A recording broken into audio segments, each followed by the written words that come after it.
안녕하세요. 올해 30으로 이제 결혼 첫 해를 보내는 여자입니다. 정말 이런 고민할 가치도 없는 일로 골머리 썩은 사람은 이 세상에 아마 저밖에 없을 거예요. 남편은 저보다 2살이 많은 연상입니다. 남편한테는 불우한 과거사가 있었습니다. 어머님 없이 아버님과 둘이 살고 있는 건 연애하면서 알고는 있었는데 자초지종에 대해서는 이야기해준 적이 없어요. 말하기 껄끄러워하는 것 같아서 자세한 부분에 대해서는 제가 먼저 물어본 적이 없어요. 내막을 알게 된다고 해도 제가 남편을 과거 이야기를 가지고 달리 볼 것도 아니고 때가 되면 어련히 저에게 말해줄 거라 믿었거든요. 연애를 한 지 조금 시간이 지나고 결혼 이야기가 본격적으로 오고 가기 시작하면서 그때 저에게 처음 말해줬어요.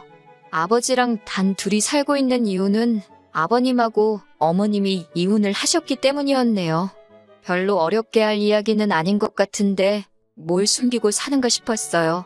그런데 두 분이 이혼하는 과정에서 남편이 어린 마음에 마음고생을 많이 했나 봐요. 그때쯤에서 아버님이 끊었던 술도 다시 마시고 어머니랑 다투는 걸 매일같이 봤어야 했다네요. 오죽하면 아직도 엄마가 필요한 어린 나이였던 남편이 나서서 어머님한테 이렇게 당하고만 살지 말고 그냥 이혼을 하라고 말했을 정도랍니다.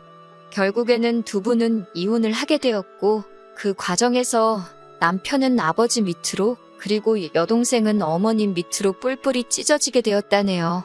남편도 어머니를 따라 가고 싶었지만 저렇게 매일같이 술 드시는 아버지가 혹시 잘못되시기라도 할까봐 아버지 곁에 남았던 거고요. 본인이 내린 선택이기는 하지만 어린 마음에 졸지에 이상가족을 만들어 놓은 아버지가 참 미웠다고 합니다. 그동안 아버지랑 살면서도 어머니와는 지속적으로 연락도 하고 자주 찾아뵙고 하면서 지냈다고 합니다.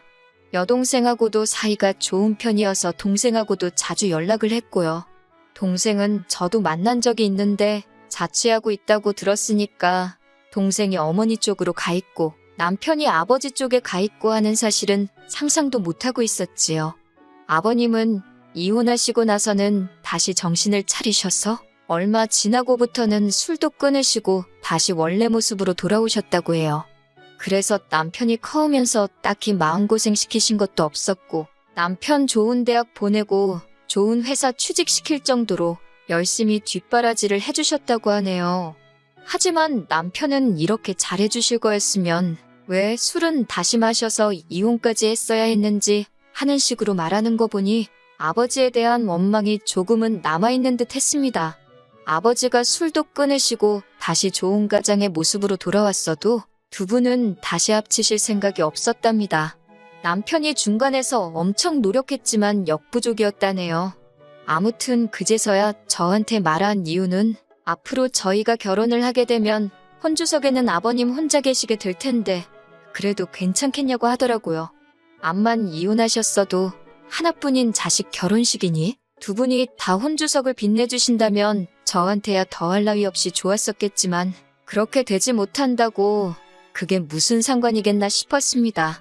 결혼 이야기가 본격적으로 오고 가고 나서 아버님과 저희 친정부모님 해서 양가 상견례는 이미 마무리가 다 되었던 상황이었습니다. 당시 남편은 아버님과 인사도 끝났으니 어머님이 혼주석에는 계시지 않겠지만 저를 소개하는 게 그림이 맞지 않겠냐며 자리를 한번 만들어도 되겠냐고 허락을 구하더라고요. 이혼하셨다고 해도 여전히 남편의 어머니인 사실은 변함이 없으니 저도 흔쾌히 그러기로 했어요. 남편의 여동생은 저도 몇 번 만났고 혼자 서울에 자취를 하고 있었기 때문에 어머님은 혼자 서울에서 조금 떨어진 지방 중소도시에서 지내고 계셨습니다. 거리도 있고 한동안 코로나로 난리도 아니었으니 남편도 요 근래에는 통 찾아뵌 적이 없었나 봐요. 그 당시에 저에 대한 이야기를 따로 해준 적이 없었는지 어머님은 남편이 저를 결혼할 사람이라고 소개했을 때 많이 놀라는 눈치였습니다. 그리고 소개시킬 거면 미리 말을 해주지 그랬냐며 한마디 하셨어요. 조금 분위기 좋은 식당에서 만날 걸 그랬다고 하시더군요. 저도 남편한테 소개시키러 오는 자리를 어머님한테 미리 말씀도 안 드린 거냐 한마디 했어요. 남편은 너스레를 떨면서 깜짝 놀래켜주고 싶었다고 말하는데 그런 모습을 보아하니 떨어져 지냈다고 해도 남편이 어머님과 이런 장난을 주고받을 정도로 사이가 많이 좋구나 하는 생각이 들었습니다. 솔직히 보기 좋더라고요. 그런데 어머님하고 한참 식사를 하고 있는데 어머님이 이 자리에 한 분이 더 오셔도 되냐고 물어보더라고요. 남편이 누구시냐 물었는데 어머님도 똑같이 너희들 깜짝 놀래켜주고 싶으니 당신도 말을 안 해주겠다고 하셨습니다. 그리고 식당 안으로 어떤 남자분 한 명이 들어오는데 남편 표정이 살짝 굳어지는 걸 느꼈어요. 그리고 그때 사건이 터져버리고 말았네요. 어머님은 그 남자분을 저한테는 시아버지 되실 분이라고 소개를 해주더라고요. 그때 좀 혼란스러웠지요. 헷갈리니까 족보 이상하게 만들지 말고 제대로 정리하고 넘어가자고 말할 수도 없었고요. 자리가 자리였더니만큼 괜히 토달지 않고 그냥 넘어가려 했었어요. 남편이 어떻게 정리를 잘해줬으면 좋았겠는데 남편도 뭔가 평소랑은 사뭇 달라 보이고 말수도 적어지고 반응도 싸늘했거든요. 어머님이 식사도 다 끝났으니 조용한 데로 옮겨서 이야기나 더 나누자고 하시는데 남편이 급한 볼 일이 있다고 하면서 자리에서 벌떡 일어났습니다. 돌아오는 길 차 안에서 남편은 전에 없던 표정을 하고 있었어요. 무슨 일이냐고 물어보는데도 생각이 정리가 안 되는지 심각한 표정으로 운전대만 붙잡고 있었습니다. 중간중간 깊은 한숨을 계속해서 내쉬면서요. 서울에 도착하고 나서야 남편은 여동생한테 전화를 했습니다. 어머님, 아버님이 갈라선 것만 알지 자세한 내막은 제가 전혀 모르는 부분이다 보니 함부로 끼어들 수가 없었어요. 그런데 남편은 말 그대로 멘붕이 왔는지 어이없어 하면서 말을 잇지 못하더라고요. 남편은 생각이 정리가 겨우 다 된 건지 그제서야 저한테 입을 열었습니다. 눈가에는 눈물까지 고여서 자기는 이제 어떡하냐고 하면서 제 앞에서 처음 눈물을 보이더라고요. 참 놀라운 이야기였습니다. 아버님하고 어머님이 이혼할 때쯤에서 아버님께서 술 취해서 항상 어머님한테 폭언을 하며 언급하던 사람이 있었답니다. 어머님은 말도 안 되는 소리 하지 말라고 했고 아버님은 항상 술에 취해서 그러고 계셨으니 남편 눈에는 그게 다 아버님께서 어깃장을 부리고 있었다고 믿었던 거예요. 그리고 오늘 그 자리에 저희들한테 소개해준 그 사람이 아버지가 항상 어머니와 싸울 때마다 언급하던 그 사람이라는 거예요. 아버님이 술 마시고 부리는 주사와 의처증 때문에 어머니가 도망갔다고 그렇게 믿어왔는데 그게 아니었던 겁니다. 어머님이 다른 남자를 만나고 있던 게 사실이었고 아버님은 그 사실을 견디기 힘들어 끊었던 술을 입에 다시 대기 시작하셨던 거고요. 그렇다고 술을 이기지 못해 가족들한테까지 피해를 끼친 아버님 잘못이 없어지는 건 아니겠지만 남편이 원망했어야 하는 건 아버님이 아니라 어머니였다는 거죠. 동생은 이미 오래전부터 어머니가 그분을 만나고 있다는 사실을 알고 있었답니다. 자기도 이 꼴 저 꼴 보기 싫어서 독립해서 무작정 서울로 상경한 거라고 하고요. 그 과정에서 아버님한테 도움도 많이 받았다고 하네요. 다 알면서도 남편한테 말 안 해준 건? 아버님이 아들 어미 사랑이 저런데 혹시나 마음의 상처라도 받으면 어떡하냐고 비밀로 해달라고 부탁을 했었다고 하더라고요. 여동생 입장에서도 어머니가 진짜 그 사람을 남편이라고 소개할 거라고는 상상도 못했던 일이기에 그냥 그동안 알면서도 아버님 부탁 때문에 남편에게는 쉬쉬하고 있었던 거라고 합니다. 아버님 또한 아들이 상처받는 게 싫어서 남편한테는 따로 해명을 하지 않았던 거였고요. 심지어 어머님이 저한테 시아버지라고 소개해준 새아저씨는 가정이 또 따로 있는 분이라고 하더라고요. 남편 동생 말로는 이혼만 해주면 어머니랑 살림을 합치실 거라고 했다는데 15년 세월 흐르는 동안 아직도 어머님은 이혼까지 해가며 그 집구석에서 첩대접을 받으며 생활하고 있던 상황이었습니다. 남편이 자기가 아버지를 오해했다며 자기는 어떻게 하는 게 좋겠냐고 하더라고요. 평생을 그렇게 알고 지내왔는데 자초지종을 알게 된 정신적인 충격이 너무 커 보였어요. 그 충격의 크기가 얼마나 큰지 제가 감히 가늠할 수조차 없겠죠. 달리 다른 말은 못하겠고 아버님한테 이제부터라도 잘하면 되는 거라고 했습니다. 아버님이 비밀로 하신 것도 나름의 이유가 있지 않았겠느냐고요. 뒤늦게라도 오해가 풀렸으니 더 다행인 거고 그게 우리 결혼하기 전이라서 더 다행인 거라고 남편을 다독여줬습니다. 남편도 생각했던 것보다 금방 털어내고 일어났어요. 자기가 마음고생한 게 힘들어한다고 없어진 것도 아니고 말이죠. 남편은 남편 나름대로 여기까지 와서 돌이킬 수 없으니 그냥 여태껏 해왔던 만큼 하고 늦게나마 아버님께 더 많은 효도를 하는 걸로 마음 정리를 한 것 같더라고요. 솔직한 마음에 남편이 어머님에게 미련을 두는 것부터가 이해가 가질 않았습니다. 여태껏 해온 만큼 한다는 말이 도무지 이해가 가지를 않았어요. 몇 번이고 아들한테 진실을 말할 기회가 있었는데 그동안 이런 방구도 없다가 정말 말도 안 되는 타이밍에 사실은 당신이 바람핀 게 맞다고 충격 고백을 해버린 거잖아요. 하지만 남편 마음에 내심 어머님이 불편해지기는 한 것 같더라고요. 물어보지는 않았지만 그 뒤로 어머님께 따로 연락을 드리거나 한 적은 없는 것 같았어요. 그런데 어느 날 저한테 어머님으로부터 연락이 오게 되었습니다.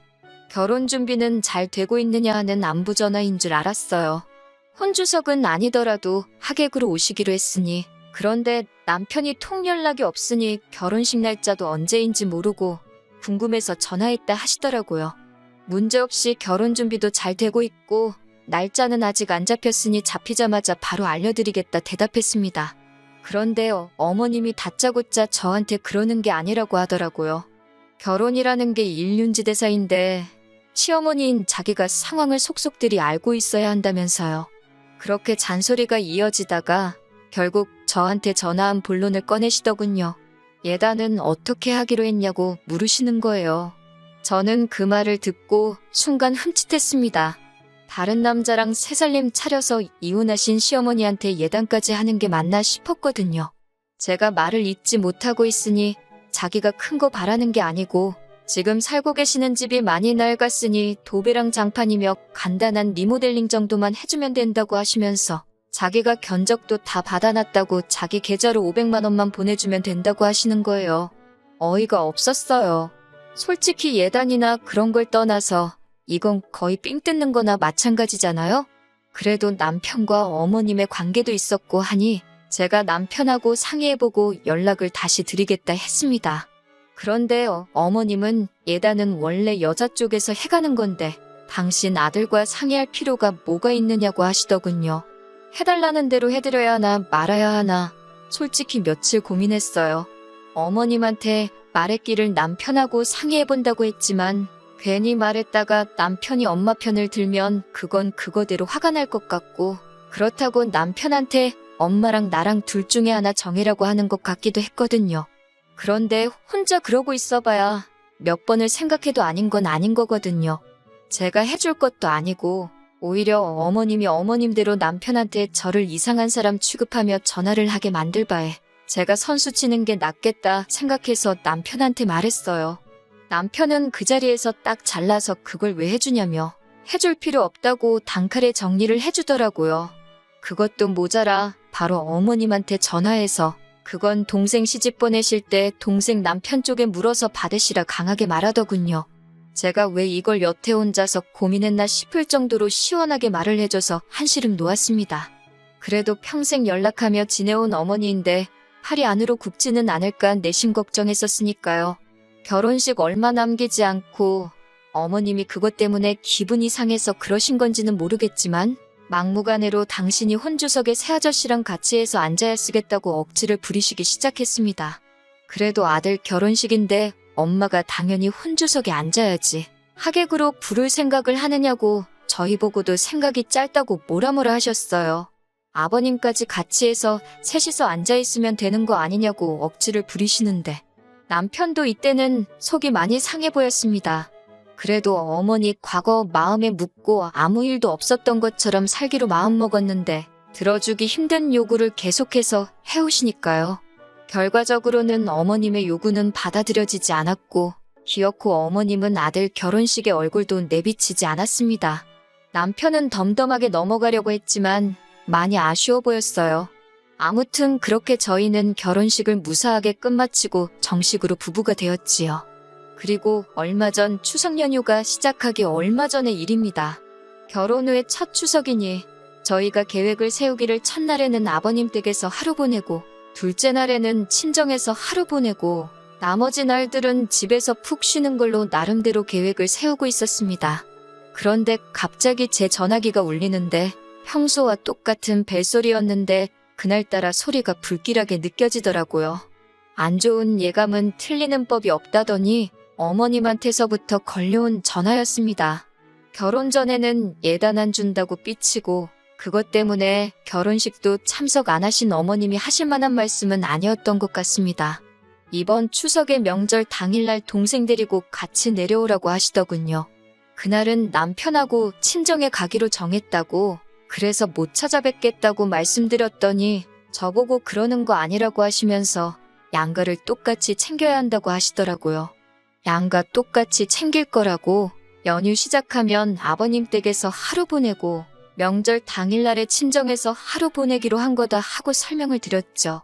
그러니까 어머님이 여자는 명절 당일에 친정을 가는 거 아니라고, 그러니까 친정에는 명절 다음 날 가고 저희 보고 명절 당일에는 시댁으로 내려오라는 겁니다.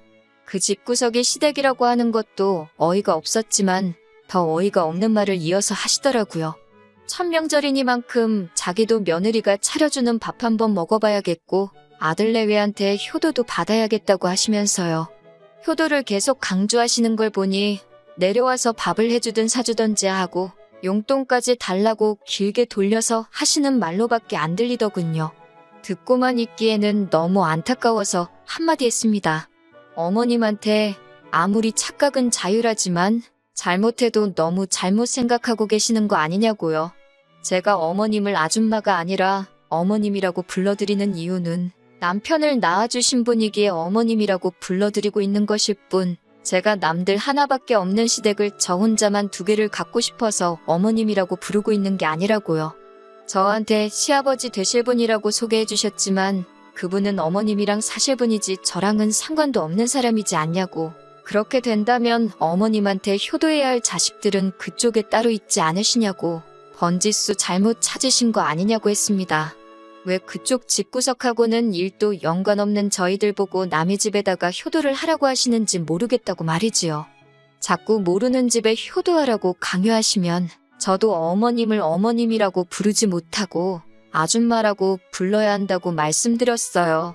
어머님이 중간중간에 끼어들면서 제 말을 끊으려고 하고 말 다 했냐고 성질을 부리셨지만 아랑곳하지 않고 저도 어머님이 끼어든 말에 다시 끼어들어서 제가 하고 싶던 말 다 했습니다.